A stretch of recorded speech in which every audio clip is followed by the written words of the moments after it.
தோட்டத்துக்கு எப்போ போவீங்க? தோட்டத்தில் என்ன பண்ண போகிறீங்க? தோட்டத்தை வந்து எப்போ க்ரீனிஷாக மாற்ற போகிறீங்க?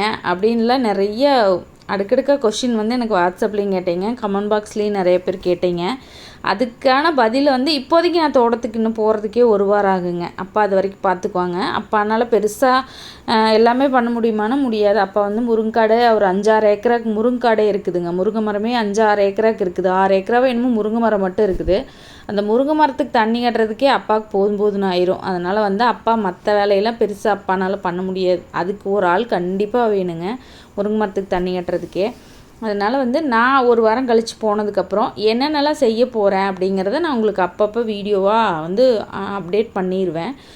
இப்போதைக்கு வந்து பார்த்திங்கன்னா சும்மா அப்படியே ஒரு வீடியோ மட்டும் எடுத்துக்கலாம் அப்படின்னு நான் தோட்டத்துக்கு போனப்போ ஒரு வீடியோ எடுத்துகிட்டு வந்தேன். அப்போ அதில் என்னென்னலாம் இருக்குது அப்படின்னு பார்த்திங்கன்னா, சப்போட்டா மரம் ஒரு 2 சப்போட்டா மரம் இருக்குதுங்க, மாமரம் ஒரு 4-5 மாமரம் இருக்குது, அப்புறம் ஒரு கொய்யா மரம், ஒரே ஒரு கொய்யா மரம், இலந்த மரம் வந்து ஒரு 2 இலந்த மரம் வச்சுருக்காங்க.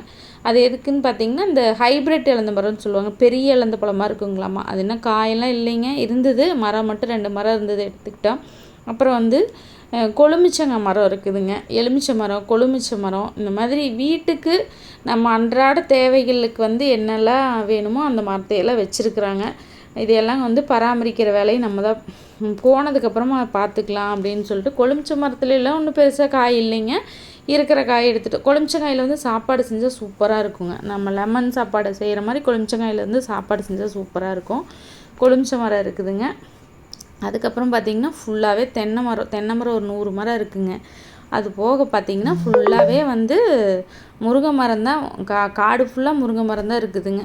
மிச்சம் சும்மா வந்து 1 ஏக்கரா ஒரு 2 ஏக்கரா வந்து சும்மா கிடக்கிற மாதிரி சும்மா அப்படியே காலி வயலாக இருக்குதுங்க. அதில் வந்து நம்ம என்னெல்லாம் பண்ணணுமோ அதெல்லாம் வந்து நம்ம அப்படியே ஒன்று ஒன்றா பண்ண ஆரம்பிக்கலாம். அது இப்போ சீசனும் இல்லைங்க, இப்போ மாதம் வந்து சித்திரை மாதம் அப்படிங்கிறதுனால வந்து நீ அடுத்தது நம்ம வைகாசி வந்தால் தான் வந்து எதாவது போட முடியும். தற்போதைக்கு வந்து நம்ம இந்த செடியெல்லாம் கொண்டு போய் என்னென்னலாம் பண்ண முடியும் அப்படிங்கிறதுனால அதெல்லாம் பார்க்கலாம் அப்படின்னு ஒரு ஐடியாவில் இருக்குது.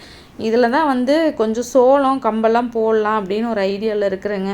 அதை தாண்டி எனக்கு பிடிச்சதெல்லாம் வந்து எனக்கு என்னென்னலாம் செய்யணும்னு தோணுதோ அதையெல்லாம் வந்து இந்த இடத்தையெல்லாம் க்ளீன் பண்ணி இதில் செய்யணும்னு சொல்லியிருக்கேன். அப்பா சொல்லிட்டாங்க, நீ என்ன வேணால் பண்ணிக்கோ, நான் எதுவுமே கேட்க மாட்டேன் அப்படின்ட்டாங்க. அதனால் எனக்கு என்னென்னலாம் பண்ணி பார்க்க முடியுமோ, என்னெல்லாம் செஞ்சால் வரும் அப்படின்னு ஒரு மாதிரி தோட்டமாக உருவாக்கணும் அப்படின்னு ஒரு ஆசை இருக்குது. அந்த ஆசையெல்லாம் வந்து இந்த இடத்துல நிறைவேற்றிக்க முடியும்னு நினைக்கிறேன்.